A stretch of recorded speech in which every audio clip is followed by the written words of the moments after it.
Hello, friends. Thanks for tuning into this week's Brain Food. The idea here is that bourbon is the new golf when it comes to relationship building.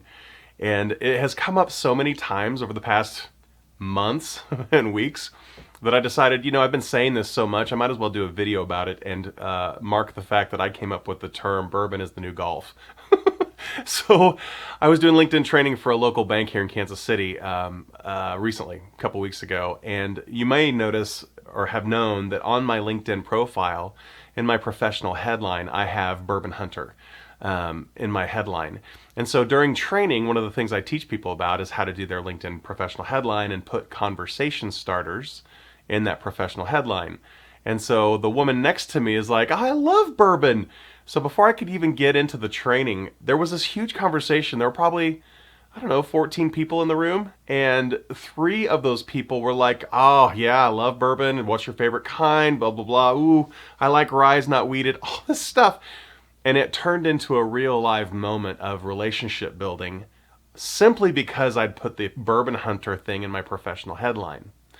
And I even said in that room, bourbon is the new golf as far as relationship building. So I want to kind of unpack that idea and tell you my journey related to bourbon with a quick caveat. You or someone you know might be struggling with alcohol. And so if that is you, then this video is not for you.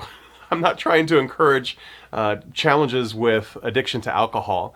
But when consumed responsibly, it can be an awfully a lot of fun, and a great way to share time with other people is to having a social drink together.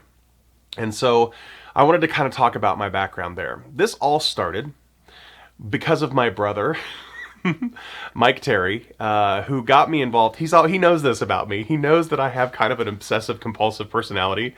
And when I get into something, I am all in. It doesn't matter if it's bike riding, scuba diving, Lego collecting, on and on and on. He knows this about me. And so about 4 years ago, Mike introduced me to the idea of bourbon, and he started talking about it, and we started sharing some of it together. Previously, I had been a Scotch drinker, and I like peaty Scotches like Ardbeg and Lafroig.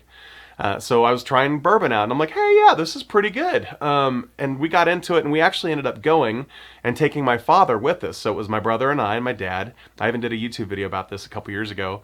We went to Kentucky and did the Bourbon Trail together. And so what was really interesting about that is it brought us together even closer as men in the Terry family. And we had a really good trip, and we found some amazing bourbons and all that stuff, which I talked to in the video. I'll try to remember to put that in the show notes about that link to that video.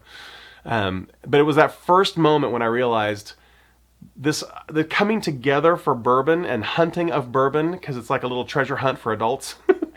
Looking and finding hard to find bourbons is this really interesting relationship building opportunity. And so I did that 2 years in a row with my brother and my dad, and we had a great time doing that. We kind of decided that we needed to take a break off for one of the years. And so I ended up going with a bunch of guys, not a bunch, some guys I do business with. So there were 5 of us total, and we had a great time. And it was an amazing friendship building opportunity, but also a business building opportunity. And while we were there, we bought cases of bourbon for client gifts, right? So it's kind of interesting. I've been doing that for the past few years. I've been giving away bourbon as a client gift to my key blogging, to my blogging clients. And not key, all my blogging clients, except for the blogging clients that can't accept bourbon, by the way, or different things they don't drink, those kinds of things. So I have other gifts for those people. But I found it interesting. One of the ones I might have even talked about this. There is a bourbon called Horse Soldier Bourbon that is a company that was created by veterans.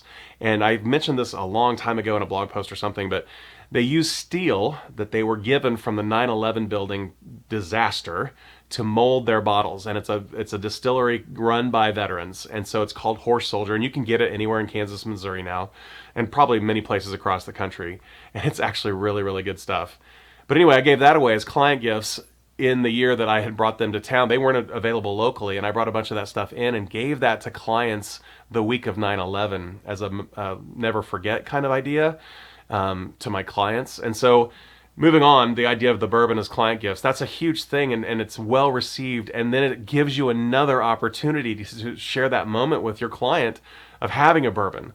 I'm not going to name names, but there's a couple of clients that I've been blogging with for a while that we ended up spending time, for example, at the new Marriott Bourbon Bar. It's been there for a year and a half probably now, but they've built out the Marriott on 119 College and Metcalf.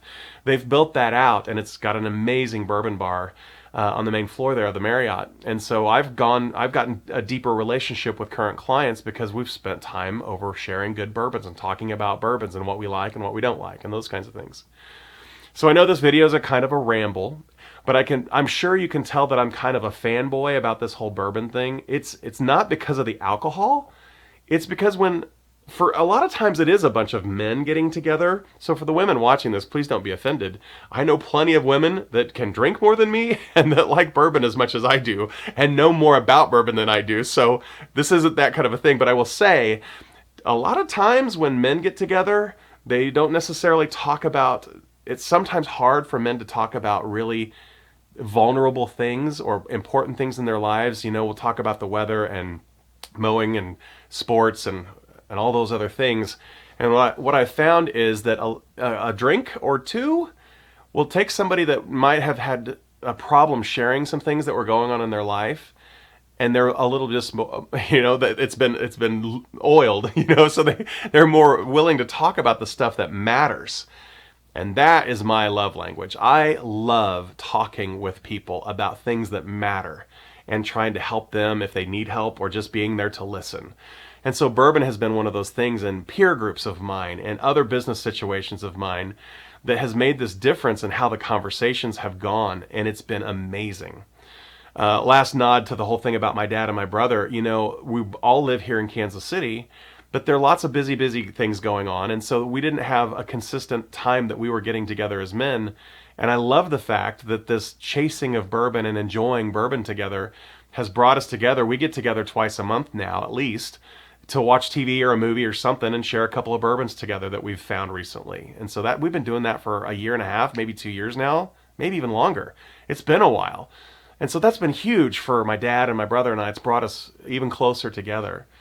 And I can say the same thing about bourbon and business relationships and with clients. It's brought me closer to those people and relationships because I think it can help break down at first it's a gift, and there's this joy of hunting it, and there's this knowledge about it because there's so many bourbons out there and so many distilleries. And some people like wheated bourbons that are sweeter, and some people like rye bourbons that are spicier. And all of those things come together in these conversations that they're wonderful conversation starters, and they're a wonderful way to get people together and talking about things that matter. So that was the point of this brain food this week, is that I think bourbon has become the new golf, at least for me, in terms of relationship building. And I wanted to give my good friend Jason Moxness a big thank you as well, because he got tired of seeing me show up with a cardboard box full of bottles that I was going to share with people at meetings. So he bought me a 6-pack carrier. I think it's actually a wine carrier, but and I always show up with this thing over my shoulder with 6 bottles of bourbon to stuff that I'm going to. Oh, I've been doing that for a couple years now. I show up all the time with 6 bottles of bourbon for things, and it's just been a lot of fun. So Jason, thank you for that gift. That's been very, very helpful, and it's a lot better than carrying a cardboard box around. So I hope you guys found this helpful. I've tried to share some of the ways that this bourbon thing and the hunting of bourbon and sharing that information has made a difference in my personal life and in my business in a positive way. And I'd love to hear your comments. How has bourbon, if you're hunting bourbon yourself, your favorite bourbons, the things that you love to drink or share with other people, just any of those kinds of comments in the note show or in the comments below would be really, really great. And I hope you found this helpful for a brain food this week. And hey, if you know me and we're here in town together and you want to share some bourbon, let me know, and I'll hook you up. So I'll see you guys next week. Thanks for tuning in, and thanks for commenting on this video. Talk to you soon.